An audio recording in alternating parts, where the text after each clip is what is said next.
There's very clearly not a systemic, coercive plan to do this across the district. The numbers just don't support that.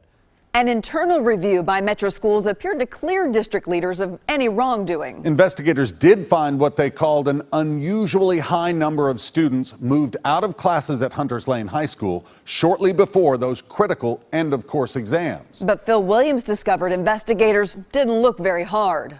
Did you interview guidance counselors?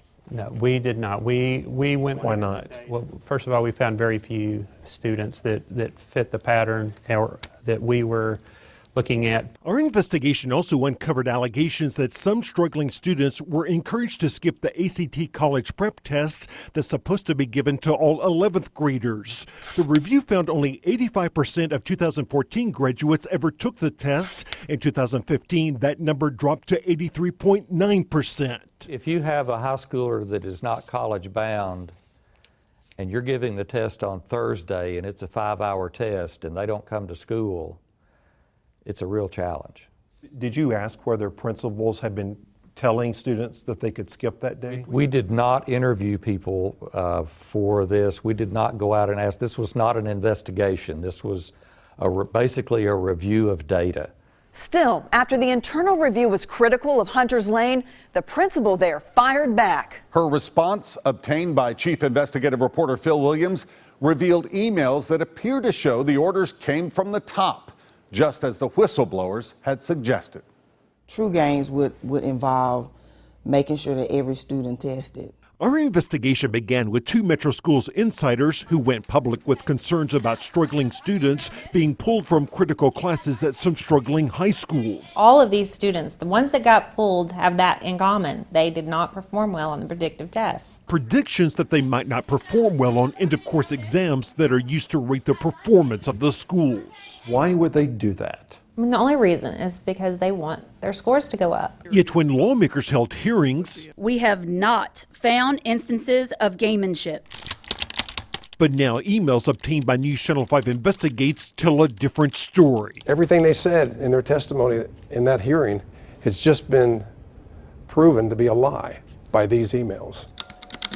The emails were written in February 2010 as Metro Schools faced pressure to boost test scores to avoid a state takeover. The principal at Nashville's Hunters Lane High School notified Associate Superintendent Jay Steele that she had looked at students failing Algebra 1 and had identified more than 41 who were unlikely to pass their end-of-course exams. Steele's reply: There is no way to move 41 plus without raising a red flag. Of course not. And State Representative Rick Womack noted Steele's suggestion that the principal specifically target the students who are predicted to score the lowest to pull from the class. So they knew exactly what they were doing. They were targeting. That's what it sure looks like. Well, that's exactly what it says. When you read these, is there a sense of, I told you so? Exactly. A lot of that. We knew it all along. Whistleblowers Kelly Brown and Shauna West questioned if the goal was to provide interventions for struggling students, as school officials have claimed, why Steele would have said there is no way to move 41 plus without raising a red flag.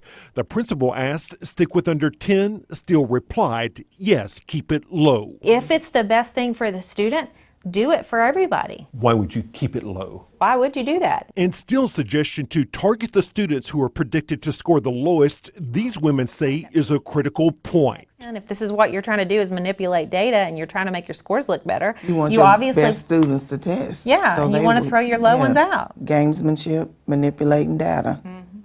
That's exactly what it is. Y'all ready to get started? The whistleblowers had also told us about immigrant students being demoted from 11th grade to 10th grade in the computer system so they would not have to take an 11th grade writing assessment that was also used to rate the performance of the schools.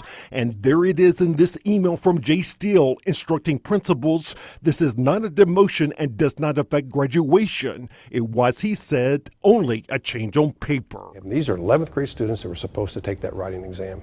And just because you change the paper and call them 10th grade students doesn't make them a 10th grade student. Steele expressed hope that the on-paper demotions would boost the district's adequate yearly progress scores, the very scores that would have factored into a state takeover. Copied on the email, then Director of Schools, Jesse Register. When you change paper to be something that's not what it's supposed to be, that is fraud. Which is exactly what we said. Still, the original whistleblowers have faced retaliation. I have a passion for these kids. And it's clear you do. And I advocate for kids. And if somebody did this to my child, I'm telling you, there would be holy hell to pay. Excuse me for saying that, but that's true. Reprimanded for giving student records to state lawmakers as to what information they might have been able to provide about misconduct by the district. Has anyone from Metro Schools interviewed either one of you about these allegations? No. No. Mm-mm. Has anyone from the Tennessee Department of Education interviewed you? No. No. Well, what does that tell you? To me, it's a cover-up. I mean, that's the bottom line. It's just a cover-up.